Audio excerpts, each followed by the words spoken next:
qual crime mais te chocou, assim? Teve um crime... Todos, eu imagino que todos te chocam, porque você falou que não se acostuma com isso, é uma coisa, né? Mas teve algum caso que mais mexeu com você? Tem alguns. É muito difícil a gente indicar realmente um único caso, porque todos eles são reais, todos eles você vê. Todos eles, principalmente os que eu tenho contato com a vítima, mas para te citar teve um vídeo que eu assisti que foi muito desesperador, muito angustiante. Era uma criança muito miudinha, uma menina, que ela estava inclusive com uma venda. E ela estava, eu não sei como eu falo isso de forma educada, mas ela estava sendo abusada ali numa suruba. Tinham pelo menos 3 ou 4 adultos. Num primeiro momento, quando eu olhei, sabe quando você começa a contar quantas mãos tinham para você... Depois, no final do filme, que era um filme, não era nem uma coisa assim muito curtinha, não era um vídeo de 10 segundos, era um filme que fazia parte de uma coletânea, que tinha tipo episódio 1, episódio 2. E aí a menina tinha pelo menos 2 homens, uma mulher, e aí pegando, tocando a criança. A menina, ela chorava. O peito dela pulava de um jeito que, assim, como era angustiante, mesmo sabendo que aquilo já tinha acontecido, que aquele vídeo, vamos assim dizer, não era ao vivo, era desesperador. Dava uma vontade de entrar pela câmera e falar assim, eu vou arrancar essa menina dessa situação. O peitinho dela pulava, ela chorava, sabe aquele choro de desespero? E a menina vendada. E teve uma hora que ela fazia assim com as mãozinhas, tipo, ela recolhia as mãozinhas e eles puxavam a mão dela para colocar no... Enfim, para alisar o corpo dos agressores. E ela chorava. Então, assim, assistir a tudo isso é algo, assim, muito difícil da gente descrever. E da gente pensar onde é que essa criança tá agora. Com quem que ela tá?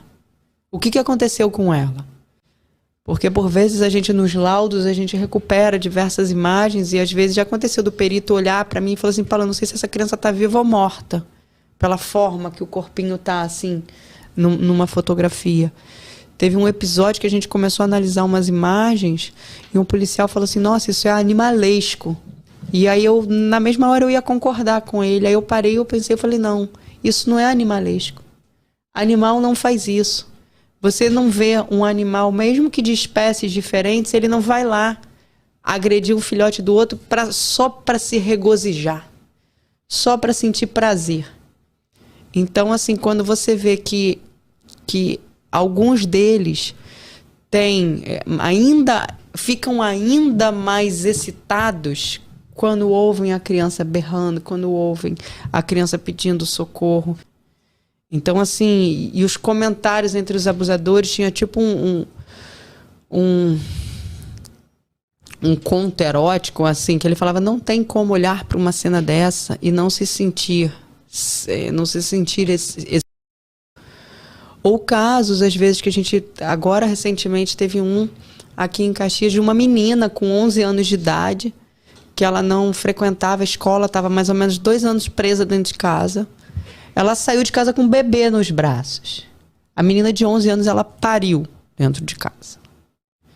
E aí, porque ela teve complicações no pós-parto, chamaram uma ambulância. Os vizinhos viram quando ela saiu com essa criança nos braços. Ela morava com a mãe e com o padrasto. E aí a gente vê assim, se repete. Se eu começar a contar, você fala assim, mas Paulo, você já contou essa história? Eu falo assim, não é essa, é outra. É outro caso. Aí você fala assim, mas Aí você vê, depois que a gente fala, como é que fica tão evidente.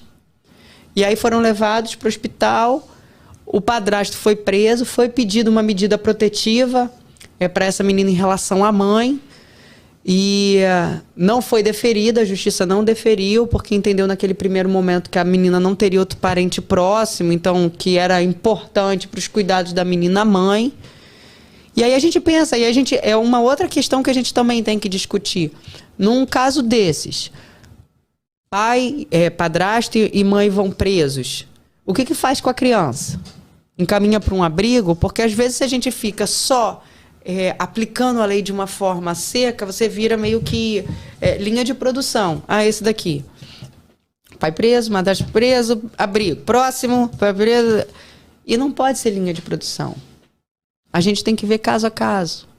E assim, é muito chocante que quando... Parece que de vez em quando, assim, os casos ainda são muito seletivos. E aí quando vem à tona um caso de uma criança de 11 anos grávida, todo mundo, uma criança de 11 anos grávida. Claro que a gente tem que se chocar sim, mas não encerrou ali. Ela não foi a primeira, ela não vai ser a última. E a gente não vai sentar para conversar sobre como é que a gente vai resolver isso, porque determinados assuntos as pessoas não querem tocar. Então, assim, é muito impactante. Aí você olha e você fala, uma criança de 11 anos, com outra criança de 11 anos nos braços.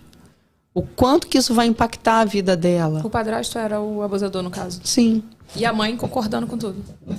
Então, assim, em muitos dos casos, até fazendo uma comparação simples, que nem quando duas pessoas decidem assaltar juntas. Digamos que esses dois criminosos vão de moto.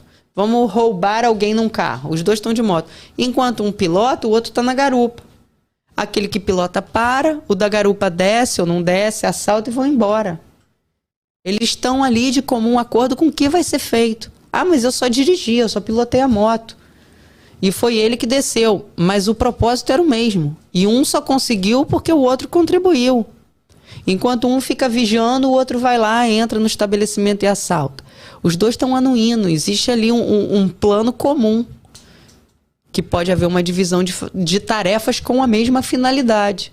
E um só consegue aquele propósito porque o outro, sem sombra de dúvidas, contribuiu de uma forma para fazer com que aquela finalidade fosse alcançada.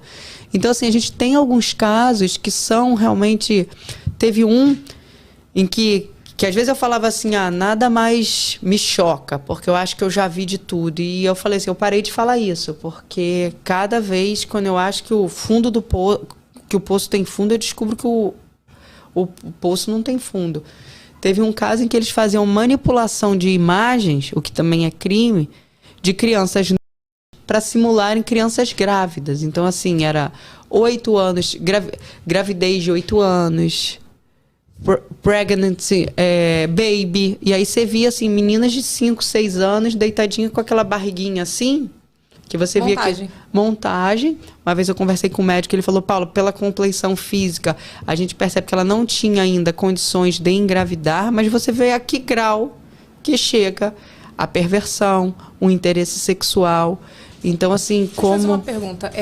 Desculpa te interromper. Esses vídeos que você viu são de investigação? Tipo assim, são de pessoas que você estava atrás para prender? Sim, é isso? Sim. E conseguiu prender? A maioria. Porque o que acontece? Na verdade, a gente começa uma investigação a partir de uma imagem, né? Como tem início uma investigação? Em geral, a partir de uma imagem, ou uma foto, ou um vídeo de uma cena de violência. Tipo, esse vídeo chegou pra você como uma denúncia, talvez? Sim. E as pessoas que estavam nesse vídeo, por exemplo, dessa menininha que era praticamente uma suruba ali, você conseguiu prender as pessoas? Esses não. Que algumas vezes a gente consegue identificar, outras não. Às vezes acontecem, é isso que eu vou explicar. Então, por exemplo, pode ser que quais são os crimes? Além do você ter a posse ou você armazenar qualquer tipo de arquivo desse, também é crime. Uhum. Você compartilhar, publicar, divulgar, trocar, transmitir, também é crime.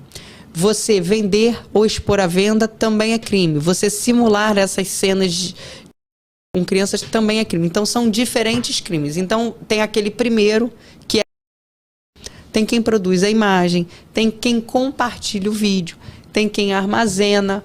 Então, tem esses diversos personagens, vamos assim dizer. E muitos deles praticam diversos desses crimes. Por isso que eu falei que cerca de 70% dos consumidores de pornografia infantil são criminosos sexuais presenciais. Pronto, e aí a gente esclarece mais um mito. Inúmeras vezes, quando eles são presos, até porque são provas técnicas, a gente tem um vídeo que ele estava... Pode ser que não apareça ele no vídeo, mas que ele armazenava. Então, o crime está ali, a prova é técnica, não tem o que se discutir. Eles têm que se valer de outras estratégias para tentarem, de alguma forma, minimizar os atos praticados. Então, não raras vezes, eles falam assim, doutora, pode até ser que a senhora encontre alguma coisa aí no meu computador, mas veio por engano. Ou, foi. Ou eu até procurei, mas eu procurei de curiosidade. Aí você fala assim, você está há 8 anos curioso? Ou você baixou por engano? Porque pode acontecer às vezes de, eu sou compulsivo por pornografia adulta. Eu acesso muito material de pornografia adulta. E de 1 milhão de vídeos que eu tenha baixado, veio um ali que aparecia alguma cena de criança que o nome não era indicativo. Isso pode acontecer? Pode, mas não é atrás dessas pessoas que a gente está. A gente está principalmente atrás de quem produz. Justamente para a gente pegar ali no núcleo do que acontece e a gente conseguir romper o ciclo de violência.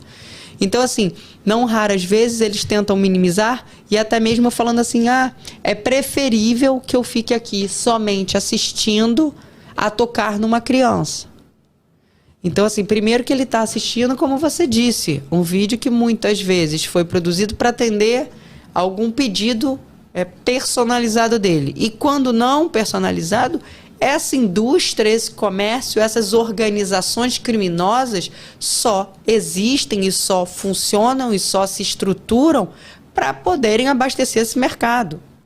Então, assim, voltando nessa insistência da gente usar a linguagem adequada, quando a gente prende alguém, suspeito foi preso armazenando 18 mil arquivos. Vamos fazer uma conta rápida. 18 mil episódios de podcast. Quantas horas vocês levam para gravar? Imagina para baixar, para armazenar. Não tem nem computador para isso. Então, assim, 18 mil, quantas crianças foram, que tem um ou outro vídeo repetido, quantas crianças foram brutalmente mortas? Assim, eu vejo crianças deformadas, porque às vezes em razão do tamanho da criança, em razão do agressor, a menina fica com a barriga deformada. Então, assim, quantas crianças tiveram que ser para que a pessoa tenha o acervo dele, que ele faça aquela coleção dele. Então, eles minimizam muitas vezes, tentando, assim, de alguma forma, tentar tornar não tão grave o que eles efetivamente praticam e principalmente para tentarem fazer com que as pessoas acreditem que ele não é tão perigoso assim. Porque ele, uma vez que ele fica só atrás de um computador. Então, assim, criminosos, mesmo que virtuais, pode ser que naquele primeiro momento você tenha identificado só, e aí eu falo só entre 1 milhão de aspas, um compartilhamento. Mas se você investigar, pode ser que você chegue a outras situações. Teve uma vez uma moça que me procurou por uma rede social e ela me mandou uma mensagem que ela falou assim: Paula, vocês prenderam meu pai no ano passado e ele já estava com mais de 70 anos de idade por compartilhar os arquivos. E eu quero contar que eu e minha irmã fomos quando a gente tinha cerca de 8, 9 anos. Então, fazendo uma conta rápida, você via que pelo menos há 32 anos ele estava praticando crime. Então, assim, qual foi o conjunto de pessoas que ele abusou? Ele abusou das 2 filhas. Então, assim, qual foi o conjunto, o tamanho do estrago que um criminoso desses faz?